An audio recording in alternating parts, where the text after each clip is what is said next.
everybody, Garcia here, and today I'm taking a look at 3 small expansions, starting with Radlands Cult of Chrome here, which is going to give you a few new cards for Radlands. I'm doing the expansion for Evergreen, expansion number 2 actually. This is Giant Trees and Mushrooms for Evergreen, and then an expansion for Imperial Miners here. This is obviously the core box. The expansion is right here. It's going to give you Weirdlings and Aztecs. 2 new factions. So let me go ahead and dig into it. We're going to start with Radlands. Let me show you what it looks like on the table. We'll come on back. I'll tell you what I think of it. In the expansion for Radlands here, Cult of Chrome, you are getting basically new camps. You got a stack of new camps. There are 32 new ones and 10 that have been revised from the original game, and you are meant to take the 10 new ones.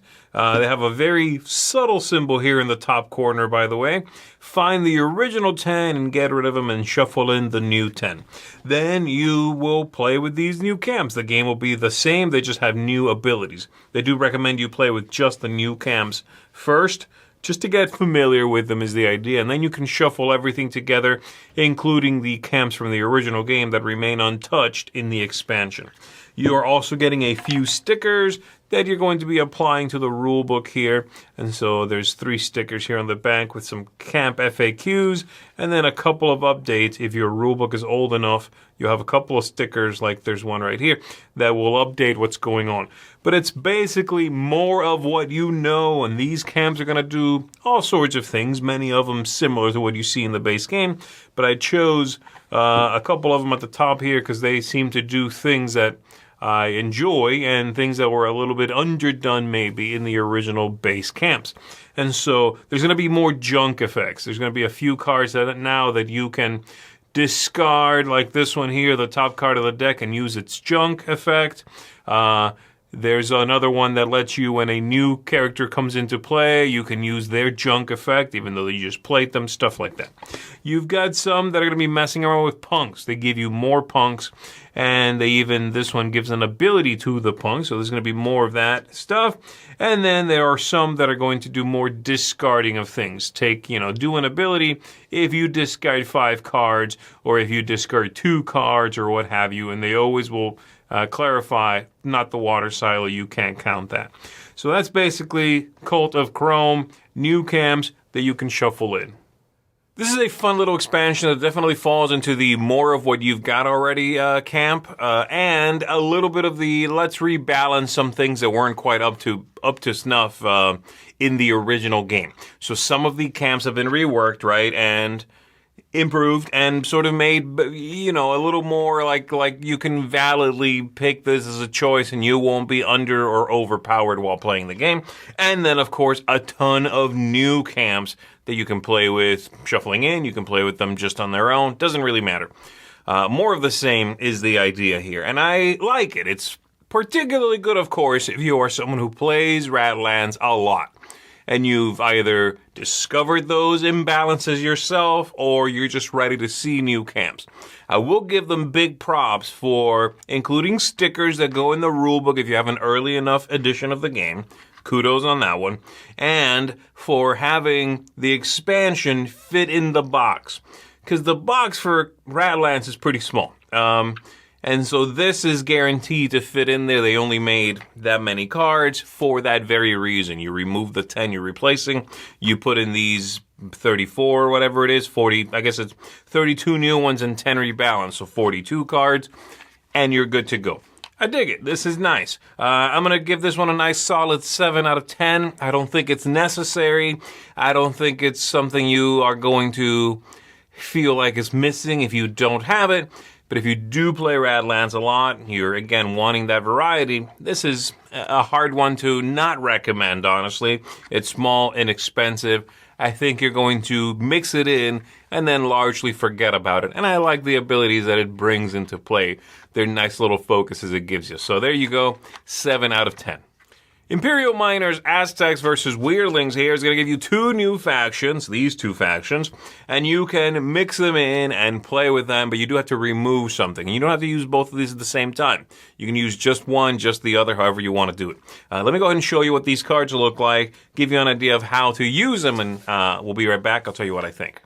In Aztecs versus Weirdlings here, you're going to be getting 2 new factions for Imperial Miners. You get the Weirdlings, and you're going to get the Aztecs. And the way you set up the game is by choosing 2 factions that you're going to be removing from the game. It cannot be the Egyptians. The Egyptians always have to be in, okay?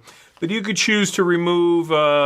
say the Romans and the Aztecs, for example. And then you would go through all of your deck of cards, all 3 levels, and you would remove all the cards that you're not using. You would shuffle up and you would play the game. You can also, of course, include both new factions and remove 2 from the original game.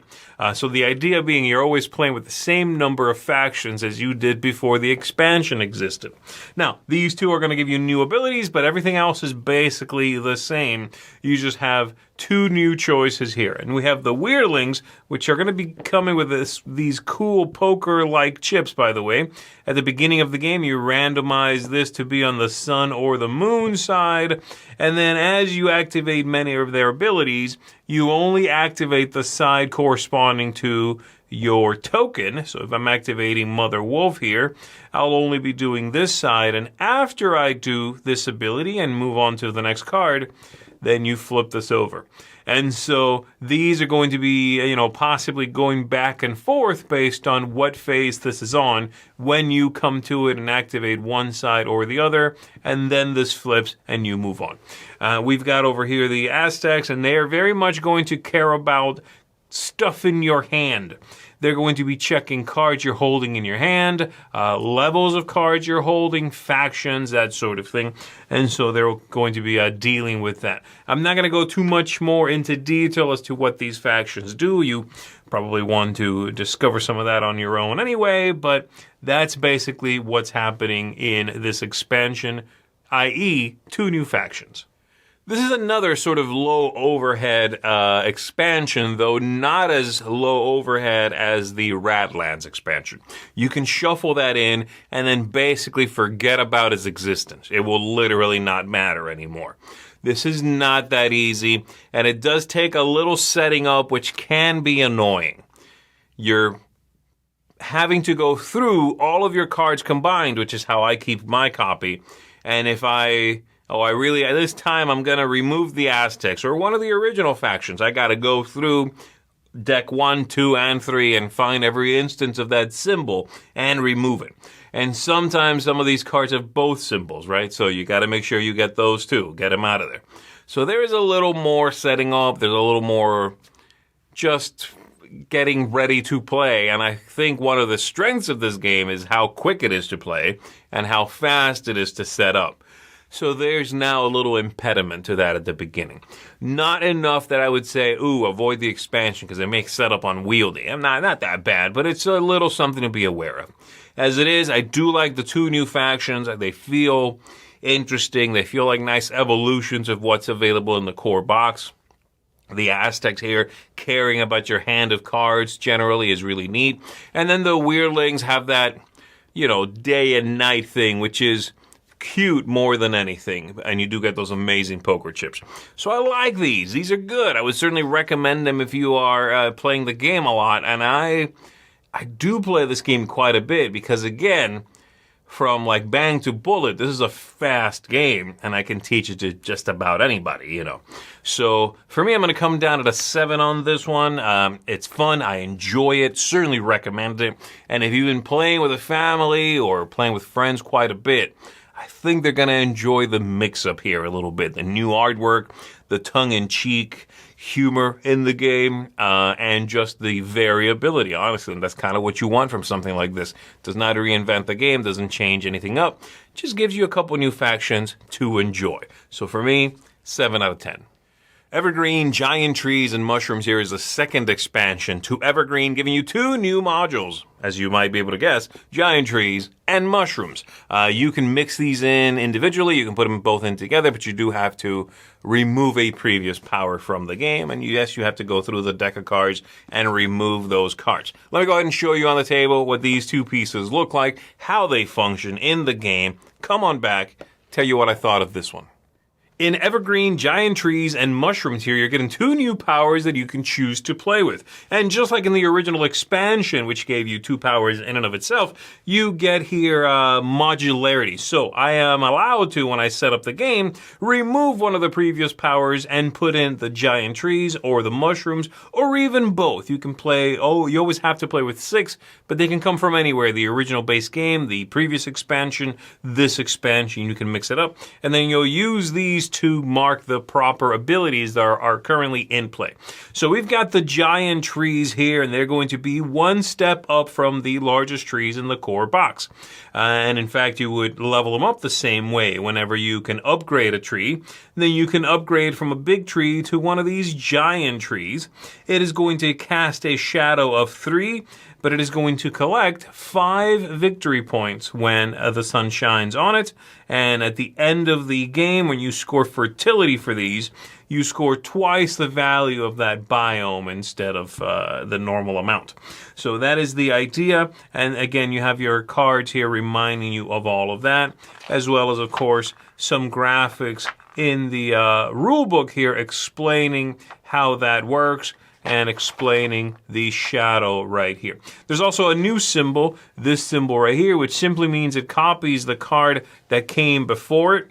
So if this was the first card and then this goes after it, this is also 2 of the sun symbols there. So that's how that's going to work. And then the other one would be the mushrooms. So the mushrooms are very interesting. They thrive in the shadows, actually. And so any mushroom that is being shined upon, when you play a new one, you play a single mushroom like this. If it is in the shadow of something else, then you're going to get 2 victory points for that, as shown right here. So the sun shining this way, this one's in the light, it scores nothing. This one's in the shadow, it scores 2 points. This one's also in the shadow because this is casting shadow in 2 places. And it's a double mushroom, so it scores 4 points. And then any single mushroom that was cast, that was in the shadow and scored you victory points, once you're done scoring, it'll grow into a double mushroom like these.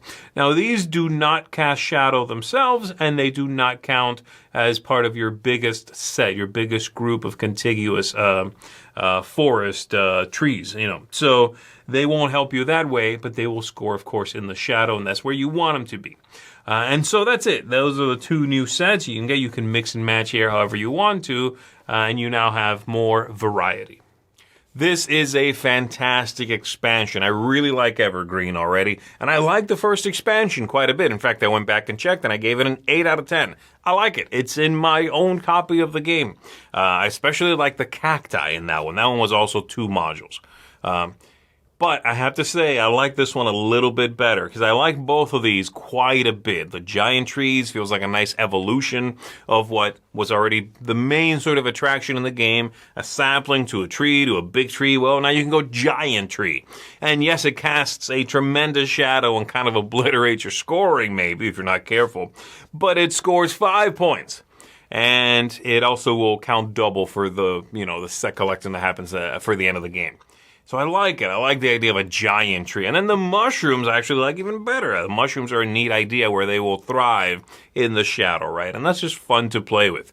And having the mushroom evolve to the little double mushroom piece. It's neat. It's fun. It gives you something to think about, not just where is the sun and what am I going to score for, but what can I hide behind a tree and score for? And I love that idea, because the mushrooms will do that. So for me, this one's going to get an 8.5 out of 10, just a little bit higher than the first one, like I said, but there is a seal of excellence, and I do think it is very, very good. If I was only going to recommend one of these two to you, then I would say go with the giant trees and mushrooms. They're both distinct. They both feel good. They feel like logical, fun progressions of the core box. I think you're going to have a good time with this one. And that's going to do it, everybody, for these 3 expansions right here. Thanks for checking this out with me. Check out the games. Check out their expansions. And thank you for tuning in. My name is Z Garcia. I'll see you on the next one.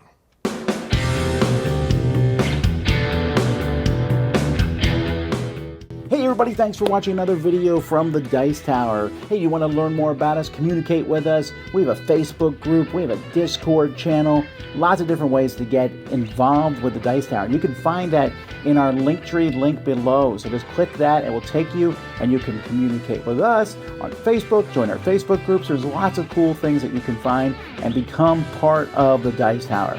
Thanks so much for watching. I'm Tom Vassell.